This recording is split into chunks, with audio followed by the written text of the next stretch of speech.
Hello everyone, আরও একটি El Clasico দেখতে মুখিয়ে আছে পুরো বিশ্ব। কোপা দেল রে ফাইনালে মুখোমুখি হতে যাচ্ছে Barcelona versus Real Madrid.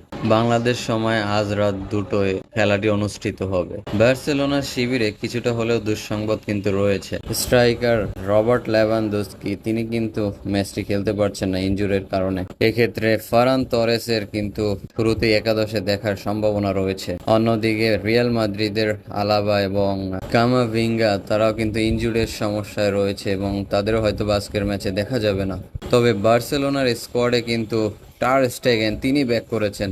Barcelona এবং রিয়াল মাদ্রিদ এখন পর্যন্ত কোপা দেল রে ফাইনালে 7বার মুখোমুখি হয়েছে এবং সেখানে 4টিতেই কিন্তু জয় পেয়েছে রিয়াল মাদ্রিদ এবং 3টিতে বার্সেলোনার ফরমেশনটা যেরকম হতে পারে, কুন্ডে এবং মার্টিনকে লেফট ব্যাক এবং রাইট ব্যাকে আমরা দেখতে পাবো এবং সেন্টার ব্যাক হিসাবে কিন্তু কুভার্সি এবং ইনিগো মার্তিনেস তারা শুরু করবেন এবং মিডটা কিন্তু কন্ট্রোল করবেন পেদ্রি এবং যথাক্রমে ডিয়ং। সাব হিসাবে অবশ্যই গাবি তো রয়েছেনি। এছাড়া ড্যানি অলমো তিনি হয়তোবা স্টার্টিং 11-এ থাকতে পারেন, যেহেতু মেইন স্ট্রাইকার রবার্ট লেভানদোস্কি তিনি দলে থাকছেন না। এক্ষেত্রে অ্যাটাকিং মিড হয়তো আরো একটু স্ট্রং করার জন্য ড্যানি অলমোকে শুরুতেই রাখার চেষ্টা করবে বার্সেলোনা এবং রাইট এবং লেফট উইংয়ে যথাক্রমে ইয়ামাল এবং রাফিনিয়াকে। ফারান তরেস তিনি থাকবেন ফিনিশার হিসাবে। এরকম একটা একাদশী সাজানোর চেষ্টা করবে হয়তো হ্যান্সি ফ্লিক।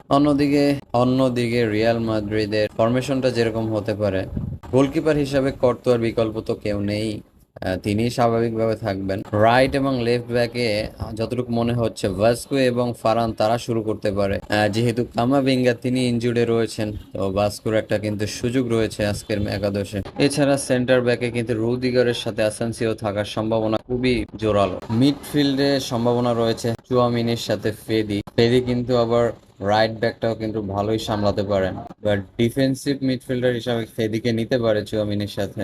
এছাড়া রদ্রিগো এবং জুড বেলিংহাম তারা হয়তোবা উইংটা সামলাবেন এবং ফরওয়ার্ড হিসাবে কিন্তু ভিনিসিয়াস এবং এমবাপ্পেকে দেখতে পাবো আমরা। তো দেখা যাক শেষ পর্যন্ত কি হয় বিগেস্ট ক্লাসে, এবং বার্সেলোনা কাগজে কলমে এবং বর্তমান পারফরমেন্স বিচারে কিন্তু কিছুটা হলেও, অল্প কিছু সামান্য ব্যবধান হলেও কিন্তু রিয়ালের থেকে এগিয়ে থাকে। বাট রিয়ালকে আপনি ফাইনালে এত সহজে হারাতে পারবেন না, সেটি কিন্তু বারবার রিয়াল সেটি প্রমাণ করেছে।